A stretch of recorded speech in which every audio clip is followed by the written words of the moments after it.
The Matrix is one of the greatest metaphors ever. Machines invented to make human life easier end up enslaving humanity. This is the most common theme in dystopian science fiction. Why is this fear so universal, so compelling? Is it because we really believe that our toaster and our notebook will end up as our mechanical overlords? Of course not. This is not a future that we fear, but a past that we are already living.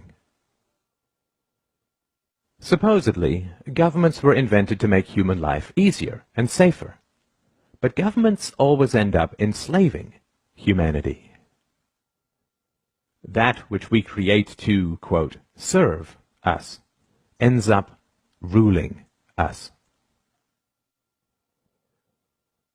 The U.S. government, by and for the people, now imprisons millions, takes half the national income by force, overregulates, punishes, tortures, slaughters foreigners, invades countries, overthrows governments, imposes 700 imperialistic bases overseas, inflates the currency, and crushes future generations with massive debts. That which we create to serve us ends up ruling us. The problem with the state as servant thesis is that it is historically completely false, both empirically and logically. The idea that states were voluntarily invented by citizens to enhance their own security is utterly untrue. Before governments in tribal times, human beings could only produce what they consumed. There was no excess production of food or other resources. Thus there was no point owning slaves, because the slave could not produce any excess that could be stolen by the master. If a horse pulling a plow can only produce enough additional food to feed the horse, there's no point hunting, capturing, and breaking in a horse. However, when agricultural improvements allowed for the creation of excess crops, suddenly it became highly advantageous to own human beings.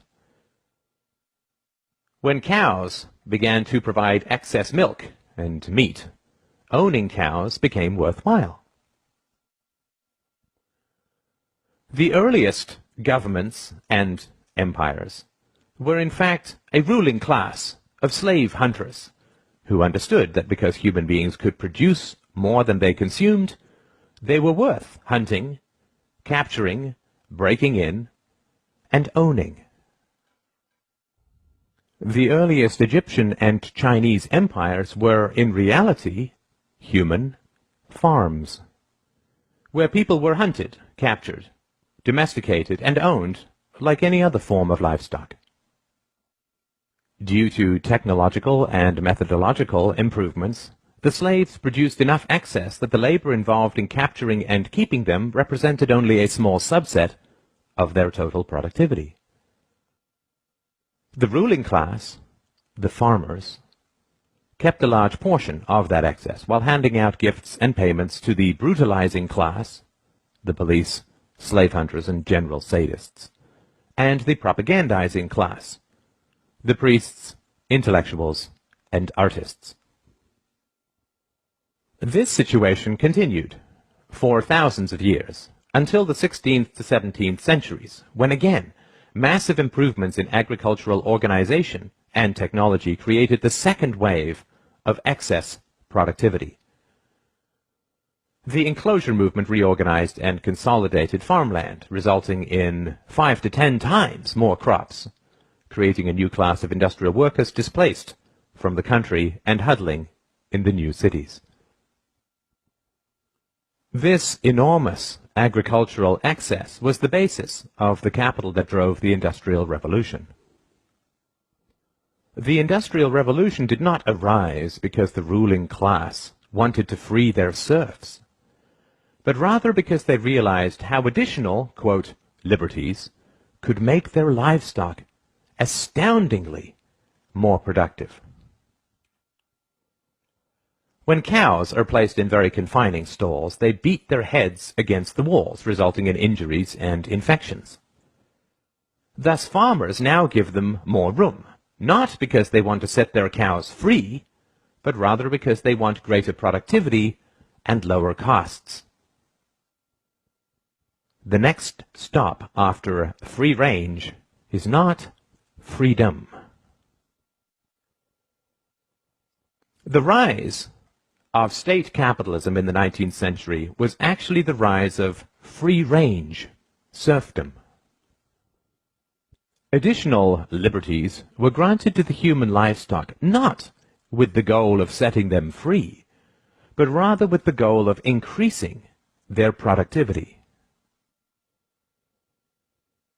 Of course, intellectuals, artists, and priests were, and are, well paid to conceal this reality. The great problem of modern human livestock ownership is the challenge of enthusiasm. State capitalism only works when the entrepreneurial spirit drives creativity and productivity in the economy. However, excess productivity always creates a larger state and swells the ruling classes and their dependents, which eats into the motivation for additional productivity. Taxes and regulations rise, state debt, future farming, increases, and living standards slow and decay. Depression and despair begin to spread as the reality of being owned sets in for the general population. The solution to this is additional propaganda, antidepressant medications, superstition, wars, moral campaigns of every kind, the creation of, quote, enemies, the inculcation of patriotism, collective fears, paranoia about outsiders and immigrants, and so on. It is essential to understand the reality of the world.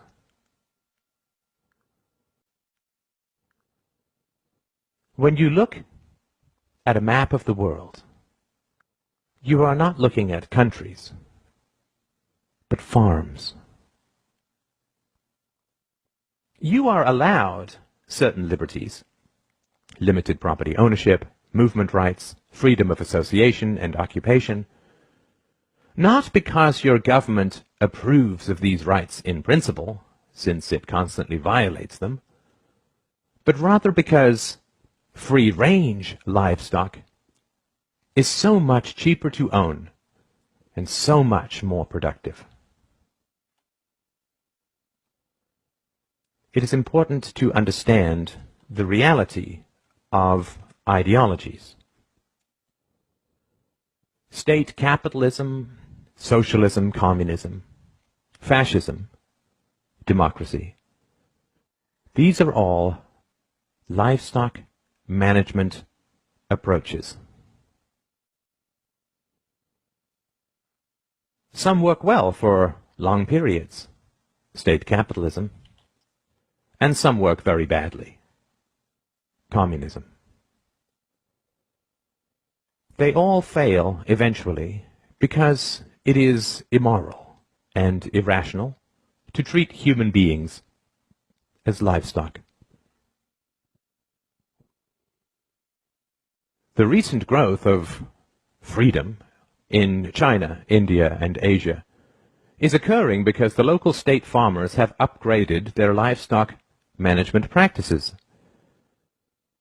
They have recognized that putting the cows in a larger stall provides the rulers more milk and meat. Rulers have also recognized that if they prevent you from fleeing the farm, you will become depressed, inert, and unproductive. A serf is the most productive when he imagines he is free. Thus your rulers must provide you the illusion of freedom in order to harvest you most effectively. Thus you are allowed to leave, but never to real freedom, only to another farm, because the whole world is a farm. They will prevent you from taking a lot of money. They will bury you in endless paperwork. They will restrict your right to work, but you are, quote, free to leave. Due to these difficulties, very few people do leave, but the illusion of mobility is maintained. If only 1 out of 1,000 cows escapes, but the illusion of escaping significantly raises the productivity of the remaining 999, it remains a net gain for the farmer. You are also kept on the farm through licensing. The most productive livestock are the professionals. So the rulers fit them with an electronic dog collar called a license, which only allows them to practice their trade on their own farm. To further create the illusion of freedom, in certain farms the livestock are allowed to choose between a few farmers that the investors present. At best, they are given minor choices in how they are managed. They are never given the choice to shut down the farm and be truly free.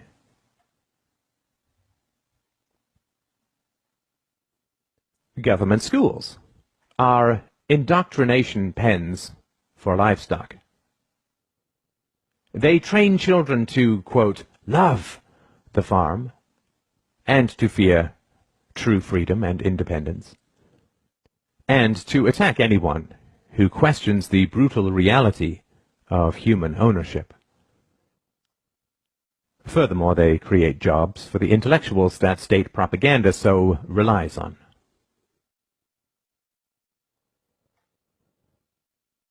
The ridiculous contradictions of statism, like religion, can only be sustained through endless propaganda inflicted upon helpless children. The idea that democracy and some sort of social contract justifies the brutal exercise of violent power over billions is patently ridiculous. If you say to a slave that his ancestors, quote, chose slavery, and therefore he is bound by their decisions, he will simply say, if slavery is a choice, then I choose not to be a slave. This is the most frightening statement for the ruling classes, which is why they train their slaves to attack anyone who dares speak it. Statism is not a philosophy. Statism does not originate from historical evidence or rational principles. Statism is an ex post facto justification for human ownership. Statism is an excuse for violence.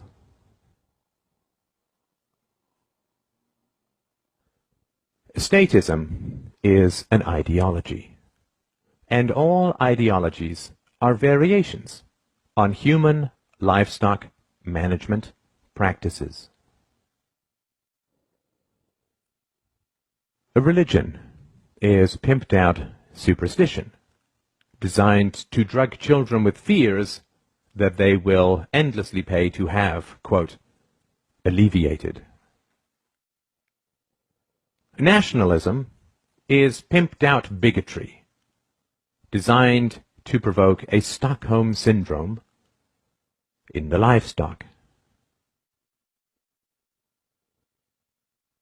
The opposite of superstition is not another superstition, but the truth. The opposite of ideology is not a different ideology, but clear evidence and rational principles. The opposite of superstition and ideology, of statism, is philosophy. Reason and courage will set us free. You do not have to be livestock. Take the red pill. Wake up.